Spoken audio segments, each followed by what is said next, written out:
Hello and welcome to the Beer Temple. I am Chris Quinn, and today I have a show based around something that I myself have been wanting to figure out for a while. What is the best low alcohol or sessionable IPA? These session IPAs have become very, very popular. In fact, session beers in general, I think, are a pretty big trend in craft beer these days.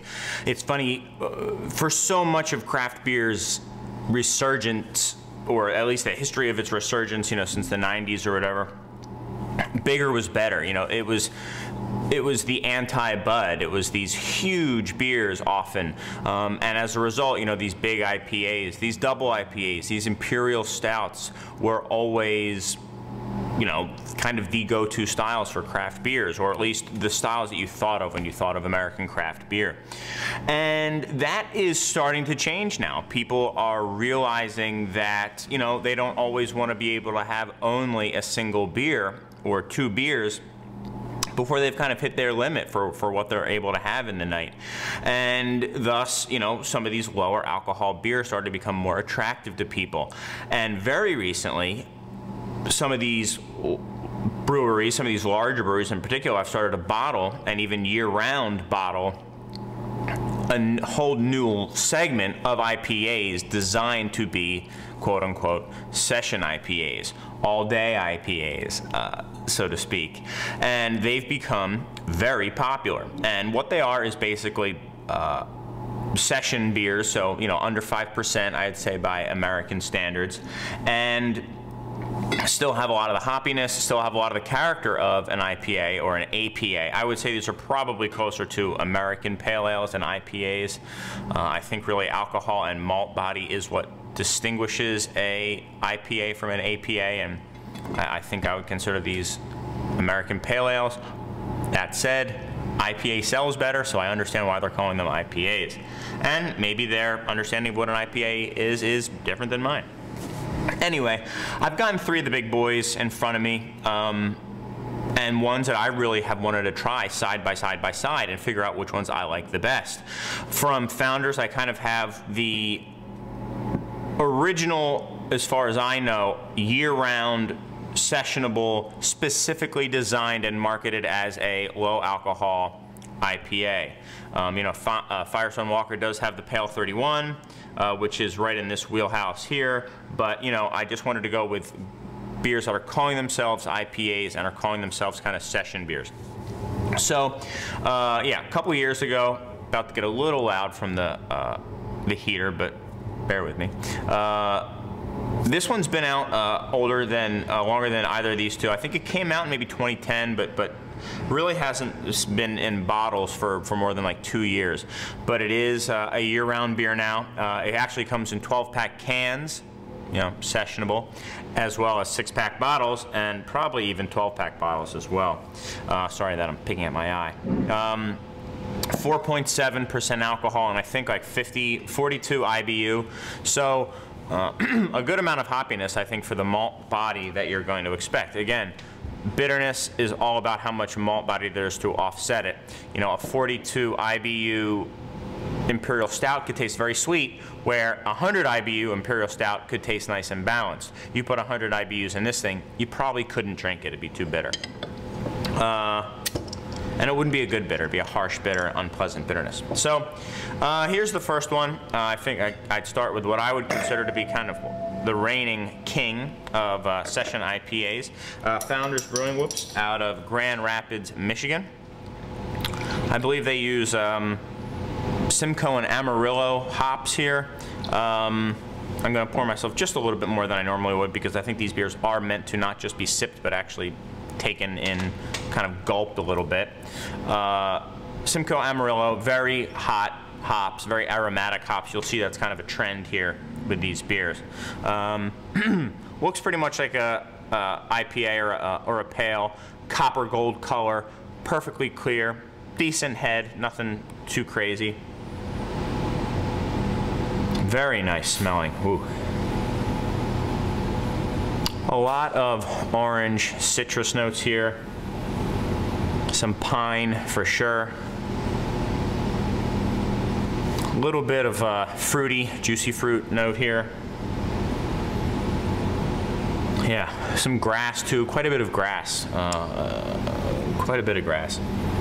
This beer is, I think, to the day 1 month old, or just under a month, 1 day less than a month old. So a very fresh example, I'd say, of an IPA. Yeah, I would say it's got a citrus note with a grassy backing to it.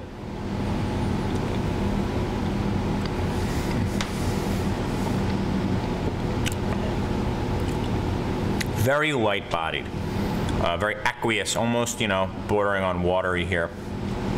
It goes down real easy. It's got a very nice controlled, lingering, and clean bitterness at the end. At first I was getting almost nothing, but then the bitterness did start to grow. This beer is quite dry, so that 42 IBU is plenty for this beer.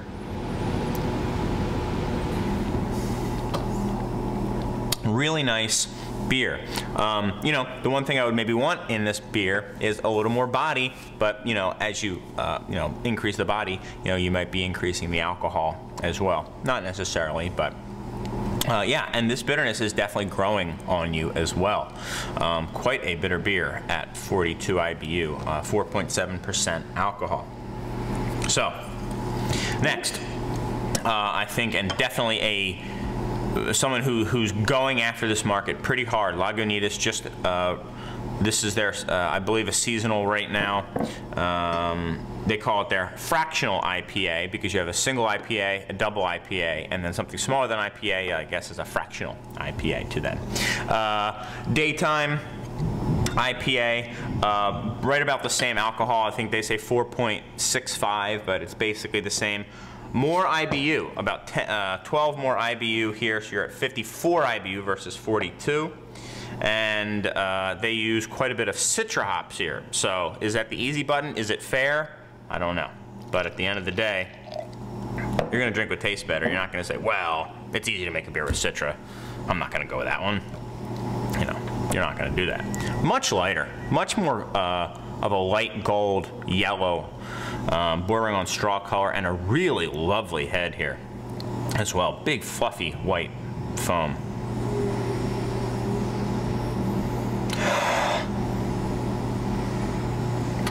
A lot more of that tropical note versus the grassy note that I was getting in the all day.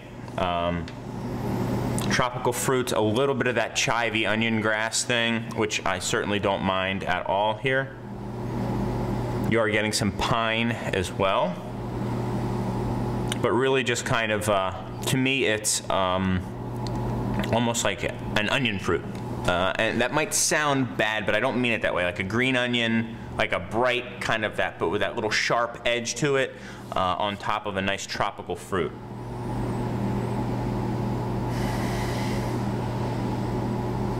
Yeah, like a papaya or a mango or something.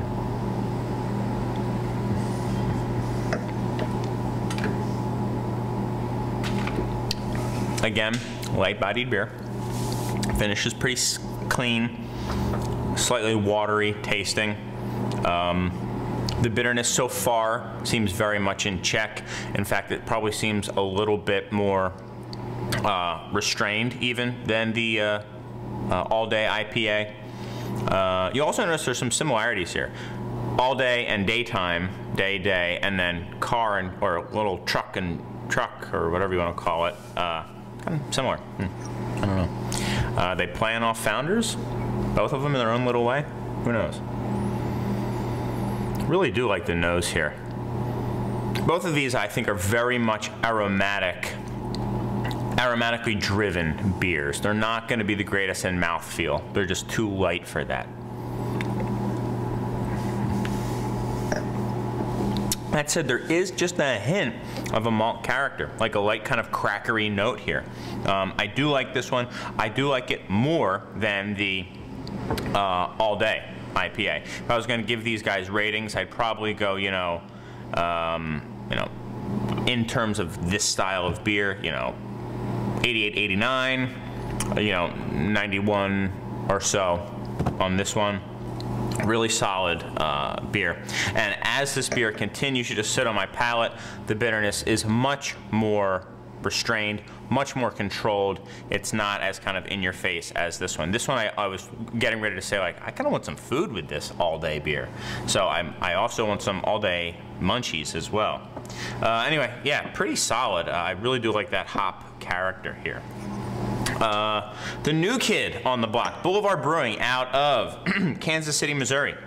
This is their pop-up IPA, pop-up Session IPA. So they have the single wide, which is that trailer, a single wide trailer IPA, then the double wide, double IPA. So then they have a little pop-up, which is one of those little day vans that you see at like Grateful Dead concerts, or I saw, because I'm old, at Grateful Dead concerts. I don't even know what you would say now. I don't even want to begin to, I mean, I would say fish, but I don't even think they're really around anymore. String cheese incident, I've heard that. I don't really know what that is. Anyway.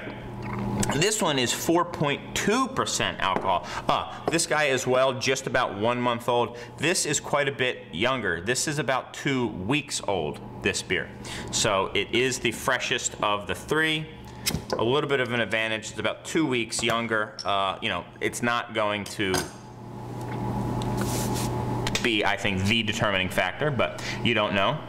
So yeah, this is their new Year-Round IPA. This uses, from what I'm being told, mosaic hops. So continuing on that very much popular, of the moment, highly aromatic hops. They're using the mosaic hop.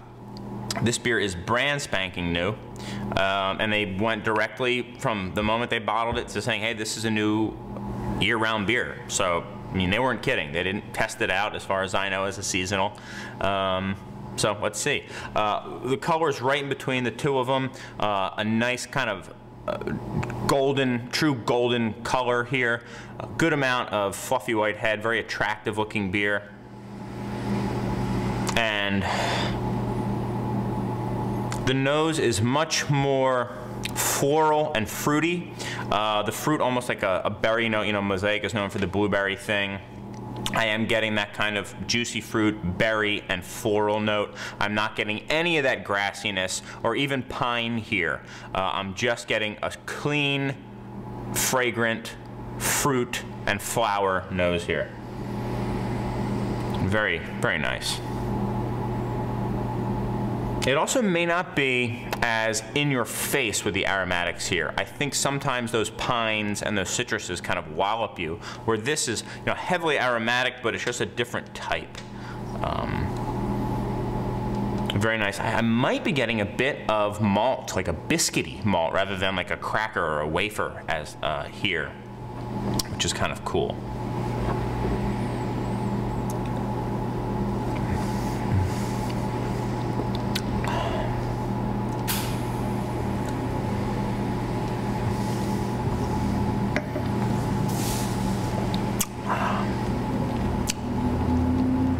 Right off the bat, this one's my favorite. I think it's the most well balanced. It actually has some mouthfeel. It has some malt character to it, a really nice, clean, light biscuit note to it, or like a bread note to it. The hops are very much the showcase here, but the mouthfeel just makes it more enjoyable to drink. I don't get any of that watery note here. And in fact, you could easily tell me this was 1 or 1.5% more alcohol, and I wouldn't even double check. With these guys, if you told me this was a 6% or a 5.5% beer, I would kind of do a double take and say, man, that's really, really watery. Not that it couldn't be very dry and still, but it just doesn't taste like a, it tastes like a low alcohol IPA. This one is even lower than either of these by 0.5%, which when you get down to 4%, that's a lot. And yet still has, pardon me, a really nice mouthfeel to it.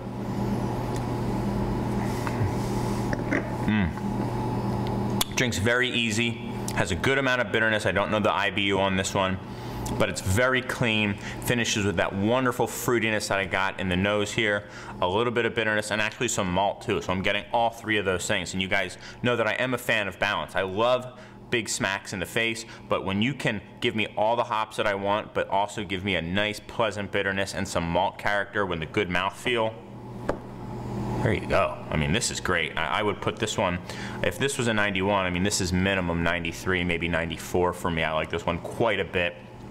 I love it, and if they can supply this year round, I mean, this would be my go-to one. In fact, I don't see a situation where I would probably reach for either of these over that one.